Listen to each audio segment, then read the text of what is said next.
Good morning, সুপ্রভাত। আমি কলকাতা থেকে রিনিস ডে আউটের রিনি বলছি। আজকে সকালবেলায় ব্লগটা শুরু করে দিয়েছি। আশা করছি ব্লগটা দেখতে আপনাদের ভালো লাগবে। প্রথমেই আপনাদের জানাই নতুন বছরের অনেক শুভেচ্ছা ও শুভকামনা। আপনাদের নতুন বছর সবাইয়ের খুব ভালো কাটুক। আজকে একটু রান্নার বিশেষ তাড়া আছে। আজকে বেশ অনেকটা রান্না করতে হবে, তাই গ্যাসের দুদিকেই দুটো বড় কড়া বসিয়ে দিয়েছি। আজকে আমার শ্বশুর বাড়িতে একটু রান্না করে পাঠাতে হবে, তাই একটু বেশি করে পরিমাণে রান্না করতে হবে। সেরকম কিছু রান্না করব না, একটু পাঁচমিশালি সবজি দিয়ে পালং শাকের তরকারি করব, একটু বেশি করে বড়ি আর চিংড়ি মাছ দিয়ে। আর একদিকে করছি কাতলা মাছ, সেটা করছি ঝিঙে, বটবটি, ডাঁটা আর বড়ি দিয়ে। সরি, বটবটি না, ঝিঙে, ডাঁটা আর বড়ি দিয়ে। তো এই হচ্ছে আজকের রান্নার পদ। আর পরে একটু ডাল করেছিলাম অবশ্য, আর ভাতটা সকালবেলায় ক্যামেরাটা অন করেছিলাম, তাই ভাবলাম একটুখানি ছোট্ট করে আপনাদের সঙ্গে রান্নাগুলো একটু শেয়ার করি, হয়তো আপনাদেরও ভালো লাগবে। রান্নাগুলো করেছিলাম বেশ হালকা করে, খুব একটা কিন্তু মশলার আধিক্য ছিল না রান্নায়। এই রান্নায় আমি মাছের ঝোলে আজকে ব্যবহার করেছিলাম কাশ্মীরি গোটা লঙ্কা বাটা। এতে কি হয়, রঙটা কিন্তু খুব ভালো আসে। ঝাল হয় না বিশেষ, তবে তরকারির কালারটা খুব সুন্দর হয়। তবে এর দামটা কিন্তু একটু বেশি। বছরের এই প্রথম দিনটায় আমি একটা বিশেষ কাজ করব, তাও আবার জীবনে প্রথমবার। আর এটা যে আমি আজকেই করব, এটা আমি ঠিক করে রেখেছিলাম অনেক দিন আগে থেকেই। তা সে আজকে আমার যত কাজের তাড়া থাক না কেন, আজকে তা আমি করবই। আজকে আমি আমার গোপুর অঙ্গরাগ করব, তাও আজকে আমি নিজের হাতে করব, আর আপনাদের সঙ্গে তা ভাগ করে নেব। খারাপ হোক আর ভালো হোক, কেমন হয়েছে যদি আপনারা জানান, তাহলে আমার বেশ ভালো লাগবে। এই যে পালং শাকগুলো মোটামুটি এবার মজে এসেছে, মশলার সঙ্গে কষিয়েও নিয়েছি। এবার আমি এর মধ্যে অ্যাড করে দিচ্ছি এই যে ভেজে রাখা মসুর ডালের বড়িগুলো আর ভেজে রাখা সমস্ত চিংড়ি মাছ। এবার কিছু না, আমি একটু নাড়াচাড়া করে নিয়ে লিডটা দিয়ে দেব। এবার এটা মজে উঠলে, যেহেতু নোনতা পালং শাক, এর মধ্যে আমি একটু চিনি দেব। আচ্ছা, বলে রাখি, আমার বাড়িতে যেহেতু সবাইয়ের ডায়াবেটিস, তাই আমি কোনো তরকারিতে খুব একটা চিনি ব্যবহার করি না। আমি সুগার ফ্রি সাবস্টিটিউট ব্যবহার করি, তো সেটাই দিয়ে দিলাম। আর এদিকে আমার তরকারিটাও মোটামুটি হয়ে এসেছে। মাছগুলো আর বড়িগুলো দিয়ে ফুটে উঠলেই রান্নাটা আমার আজকের মতো শেষ হয়ে যাবে। রান্না বান্না কমপ্লিট হয়ে গেছে। এবার আমার যাকে যা খাবার দাবার পাঠাতে হবে সমস্ত আমি বাটিতে তুলে নিয়েছি। এবার এগুলো ঠান্ডা হয়ে গেলে আমি সমস্ত লিডগুলো দিয়ে নেব, তারপর কিচেনগুলো একটু ক্লিন করে নেব।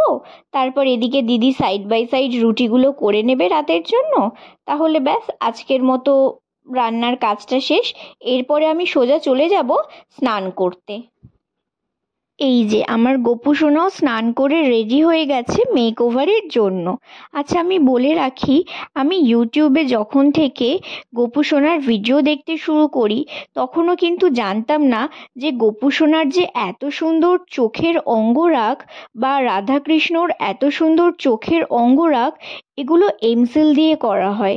তো যখন থেকে আমি সার্চ করি ইউটিউবে অঙ্গরাগের ভিডিও, তখন থেকেই আমি জানতে পারি যে এত সুন্দর অঙ্গরাগগুলো করা হয় এমসিল দিয়ে। তো তারপর থেকে আমি এমসিল দিয়ে অঙ্গরাগের ভিডিও দেখা শুরু করি। তখন আমি অনেক ভিডিও দেখার পর সিদ্ধান্ত নিই যে আমি যেমনই পারি তেমনটা আমি নিজের হাতেই করব। আমি আমার গোপুকে কোথাও রেখে আসতে পারবো না 3-4 দিনের জন্য, শুধু অঙ্গরাগটা করে দেওয়ার জন্য। তাই আমি এটা নিজেই বাড়িতে চেষ্টা করি, আর যেমন পারি তেমনই করি। তো আমার মনে হয় যে ঠিক আছে, হয়তো আরও যত আমি চেষ্টা করব 2-3 বার করার পর, এর থেকেও হয়তো কিছুটা হলেও বেটার করতে পারবো।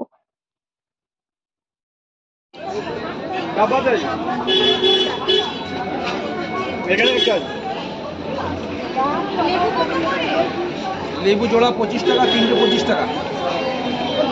জোড়া 25 টাকা। দার্জিলিং লেবু আসে না? না, দার্জিলিং বন্ধ হয়ে গেছে। তাই দেখছি তো।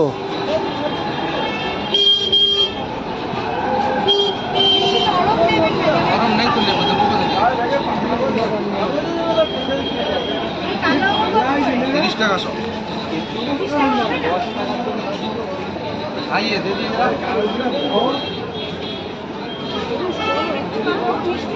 হ্যাঁ মিষ্টি হবে। এই লোকটার কাছে ভালো চা মনে হয়, চলো। ফল নেওয়া শেষ, এবার সোজা বাড়ি। 600 টাকা। 600 টাকা। ওটা মাছ মাছটা গেলাম মানে গঙ্গা চিংড়ি হচ্ছে বাইরে তো দেখাতে পারবো না। দুই মাস তো নেই, 2 মাস থাকলে কিন্তু এই দাম অনেক বেটার মানে গত বছর মিশিয়ে মাছ তোমার জন্য মানে কথা কি দেবো না। এটা কি চিতল মাছ? চলো ধরো। একটু গড়িয়াহাট মাছ বাজারে এসেছিলাম মাছের জন্য। তো মাছ বাজারে আমার বেশ ভালোই লাগে, যে কোনো বাজারে এসে বাজার করতেই আমার বেশ ভালো লাগে। তো আজকে নিয়েছিলাম মৌরলা মাছ। মৌরলা মাছটা কিন্তু বেশ বড় ছিল, মানে একদম প্রিমিয়াম কোয়ালিটির ছিল। আর নিয়েছিলাম কাচকি মাছ। এই ধরনের ছোট মাছ আমার বেশ ভালো লাগে খেতে। এর পরের গন্তব্য স্পেন্সার। স্পেন্সার থেকে মান্থলি গ্রসারিগুলো কিনে তারপর গাড়িতে তুলে নিয়ে সোজা বাড়ি, আর কোথাও না। তো স্পেন্সারে আমরা খুব একটা বেশি ভিডিও করিনি, কারণ এর আগে তো অনেকবার দেখিয়েছি স্পেন্সারের ভিডিও। এখানে গ্রসারি ছাড়া আর সেরকম খুব একটা কিছু কেনা হয়নি। ভিডিও একটু সামনে করো।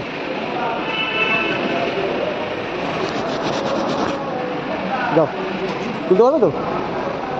কেন ধরতে পারো তুমি?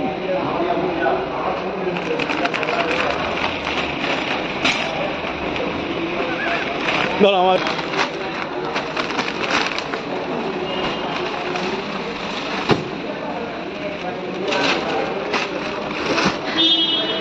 ব্যাগ নাও।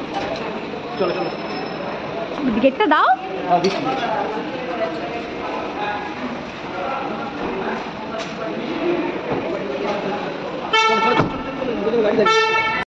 গোপুর অঙ্গরাগ শুকিয়ে গেছে, আর একবার দেখিয়ে দিই ওর ফাইনাল লুকটা আপনাদেরকে।